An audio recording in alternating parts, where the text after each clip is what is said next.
I never imagined that I would feel unsafe in my own home, but that all changed one terrifying night. My name is Emily Walker. I'm 22 years old, a college senior, and I live with my mom, Lisa, and my stepfather, Mark. 3 years ago, my mom married Mark after a whirlwind romance. At first, I was happy for her. She had been lonely after my dad passed, and Mark seemed like a decent guy. But Mark didn't come alone. He had a son, Ryan. Ryan was my age, and from the outside, he seemed like the perfect stepbrother. He was polite, well-mannered, and even a little charming when he wanted to be. To the rest of the world, he was the golden boy. But I saw something different. It started with small things. The way his eyes lingered on me when no one else was looking. The way he always found a reason to be near me, even when I tried to create distance. The casual touches that didn't feel so casual. My mom always told me I was overreacting. "He's just trying to be friendly," she would say with a dismissive wave of her hand. But I knew better. The night it all happened, I had gone to bed early. It had been a long day at school, and I was exhausted. Normally, I locked my bedroom door. It was just a habit I had developed over time. But that night, I forgot. Maybe it was fatigue. Maybe I had just been careless, but either way, I would regret it. Sometime in the middle of the night, I felt it.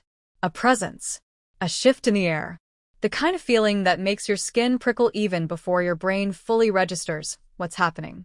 My eyelids fluttered open, and my heart nearly stopped. Ryan was standing in my room. For a moment, I thought I was dreaming. Maybe my overtired mind was playing tricks on me. But then he moved. Just a step, barely a shift, but enough to tell me this was real. "Ryan." My voice was hoarse, thick with sleep. "What are you doing in here?" He didn't answer. He just stood there, his face unreadable in the dim glow of the moonlight filtering through my blinds. I sat up slowly, my pulse hammering in my ears. "Get out." He finally spoke, his voice too calm. "Relax, Emily. I just wanted to check on you." "At 2 in the morning?" I snapped, gripping the edge of my blanket like it was a shield. He took another step closer, and my entire body tensed. "You looked so peaceful," he said, his lips curling into something that wasn't quite a smile. I felt sick. "Get out," I said again, my voice sharper now.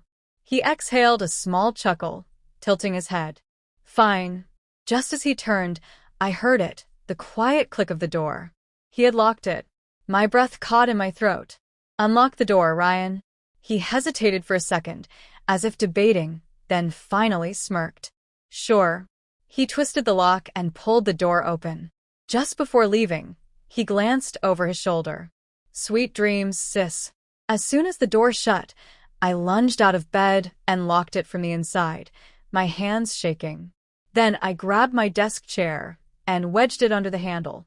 My heart was racing so fast, I thought I might be sick. I didn't sleep the rest of the night. The next morning at breakfast, he acted as if nothing had happened. He greeted me with a casual smile, chatted with my mom, and played the perfect son. I watched him carefully, searching for any sign of what had occurred the night before, but he gave me nothing. Finally, I cleared my throat. "Mom, I need to tell you something." She looked up from her coffee. "What is it, sweeties?" I glanced at Ryan, who was watching me, amusement flickering in his eyes. He knew. He knew I had no proof. I swallowed. "Ryan came into my room last night." Mom frowned. "What do you mean?" "I woke up and he was just standing there," I said, my voice tight. He locked the door.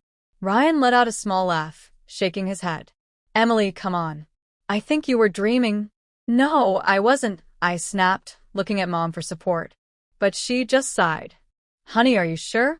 Ryan wouldn't do something like that." Anger bubbled inside me. "I know what I saw, Mom." Ryan leaned back in his chair, completely unfazed. "Maybe you forgot to lock your door, and the wind pushed it open. Our house creaks all the time." I clenched my fists. He was lying so easily, so effortlessly. Mom gave me a tired look. "Emily, I don't want any drama. You two are family now. I think you're just overreacting." I felt like I had been slapped. Ryan smirked at me over his coffee cup. I was on my own. That night, I took action. If no one believed me, I needed proof. I ordered a small hidden camera online, one I could place discreetly in my room. If he came in again, I would have evidence. For a few nights, nothing happened. I started to think maybe I had scared him off. Maybe he knew I was onto him. Then, on the fourth night, I checked the footage. What I saw made my blood run cold. At 2:37 a.m., my door handle turned. Ryan tried to push the door open, but it was locked. For a moment, he just stood there, his head tilted slightly. Then, his expression changed. His lips curled into something dark, something angry. He tried again. When the door didn't budge, he exhaled sharply and stepped back. For a full minute, he just stood there, staring at my door. Then he walked away. I sat back, my hands gripping the edges of my laptop. I had proof. I debated what to do next. If I showed my mom, would she still dismiss it? Would she still make excuses?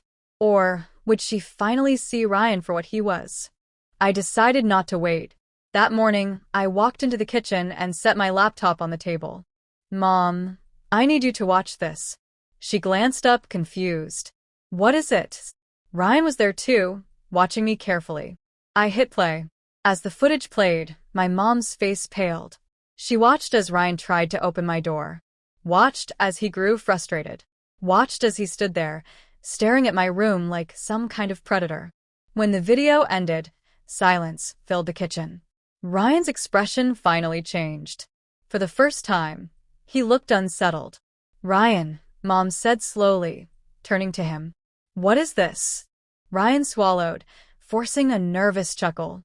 I was just messing around." My mom shook her head. "That's not messing around, Ryan. What were you doing?" Ryan opened his mouth, but no words came out. For the first time, he had nothing to say. My mom turned to me, her face filled with regret. "Emily, I'm so sorry." For the first time, she believed me. Ryan was kicked out of the house that same day. My stepfather was furious, but my mom stood her ground. She told him that if he didn't support her decision, he could leave too. In the end, Mark packed his bags. He left with Ryan, and I never saw either of them again. It still haunts me sometimes, the thought of what could have happened if I hadn't woken up that first night. If I hadn't set up that camera. Now, I always lock my doors. And I never, ever ignore my instincts.